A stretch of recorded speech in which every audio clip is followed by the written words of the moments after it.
आज का हमारे टॉपिक जो है सिंटैक्स। सिंटैक्स में जो है verb and agreement. Verb and agreement क्या होता है? जैसी वर्ब वैसा सब्जेक्ट। अगर प्लूरल सब्जेक्ट है तो प्लूरल वर्ब का यूज करेंगे, सिंगुलर सब्जेक्ट है तो सिंगुलर वर्ब का प्रयोग करेंगे। तो आज का हमारा टॉपिक है वर्ब एंड एग्रीमेंट। इसको हम एग्जाम्पल के द्वारा समझेंगे। एग्जाम्पल के साथ में हम आपको रूल्स भी बताते रहेंगे कैसे क्या हम सेंटेंस को बनाते हैं। जैसे हमारा लिखा हुआ है physics are and interesting subjects. हमने आपको बताया था अगर कोई सब्जेक्ट्स है, कोई विषय है, कोई खेल है या कोई पुस्तक का नाम होता है, इनके साथ में यस लगा होता है किंतु ये प्लूरल ना होकर कैसे होते हैं? सिंगुलर होते हैं। तो हम जब लिखेंगे इनको तो क्या लिखेंगे? Physics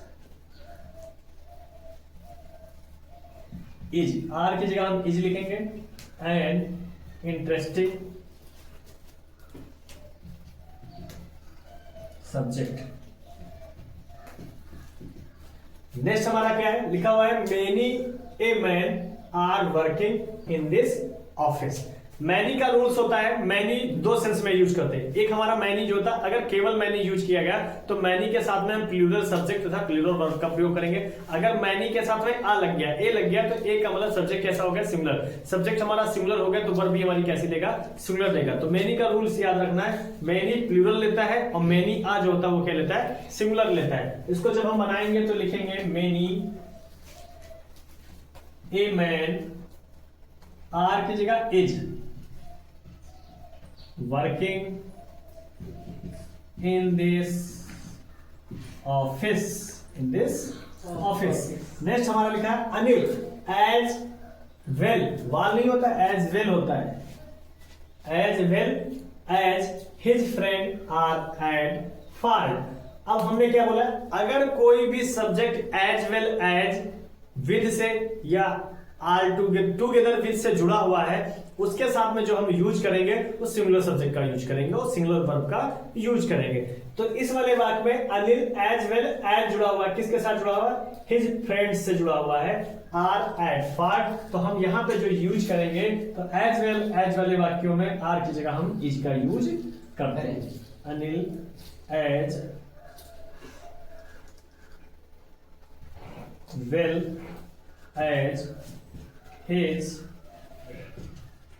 friends is at fault। Next हमारा लिखा था न्यूज आर करेक्ट। न्यूज हो गया, एडवाइसेस हो गई, मतलब एडवाइस हो गई। ये जो शब्द होते हैं इनके साथ में हम सिंगुलर वर्ब का यूज करते हैं। समाचार नहीं होता, जब भी बात करते हैं न्यूज माने समाचार होता, समाचार आ रहे हैं तो इसलिए हम लगाएंगे न्यूज। द न्यूज, न्यूज का प्लूरल नहीं होता है, न्यूज इज करेक्ट।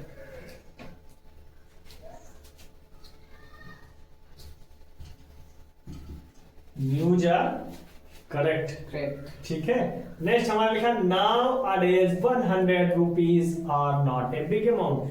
अगर किसी भी, अगर जिसमें डिस्टेंस की बात कर रही है, कहीं किया गया हो या लिखा हो आपका रुपीस की बात की गई हो, उसके पहले अगर नंबर लग जाए, क्या लग जाए? नंबर्स लग जाए, संख्या लग जाए, तो वो चीज हमारी कैसी हो जाती है? सिंगुलर हो जाती है। इसको हम यूज करेंगे now are days. Now are days का मतलब होता है आज के दिनों में। नाउ आर डेज 100 रुपए की बात करता है, 100 रुपीज, 100 रुपीज। आर की जगह जो हम लगाएंगे इज लगाएंगे, not a big amount.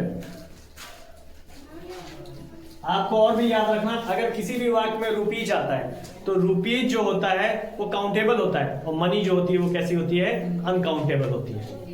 Next हमारा लिखा हुआ है neither she nor her fathers were injured in the accidents. इसको आपको याद ये रखना है, नाइदर, नॉर, आइदर, और।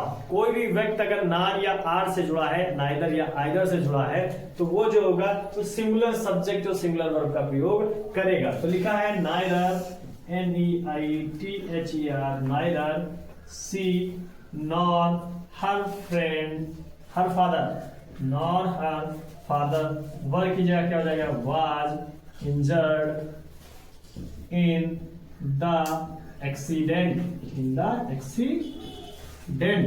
नेक्स्ट हमारा लिखा हुआ है it is he who have cheated you.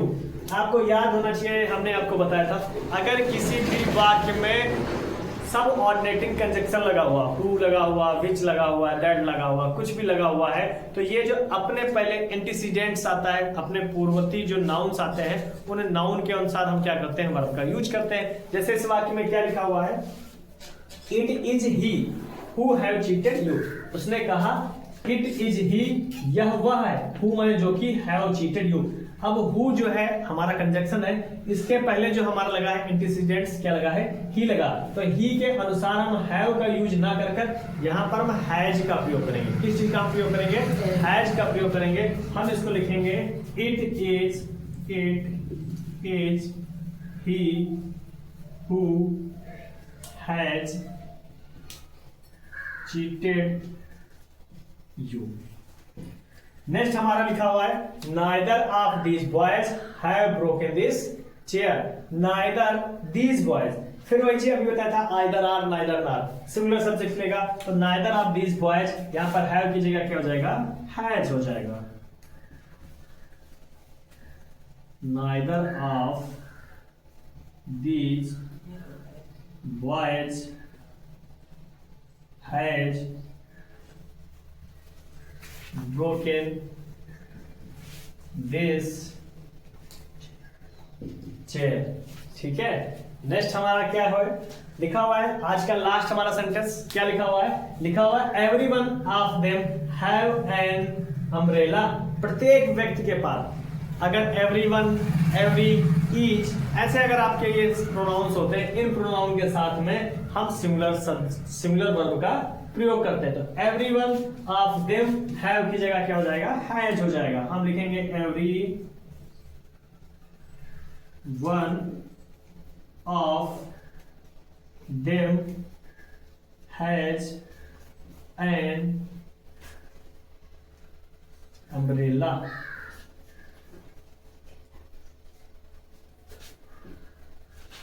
ठीक है, तो ये हमारे क्या है, सिंटैक्स है, वर्ब एंड एग्रीमेंट है, मतलब वाक्य को करेक्ट करना। कैसे हम वाक्य को क्या कर सकते हैं, करेक्ट कर सकते हैं।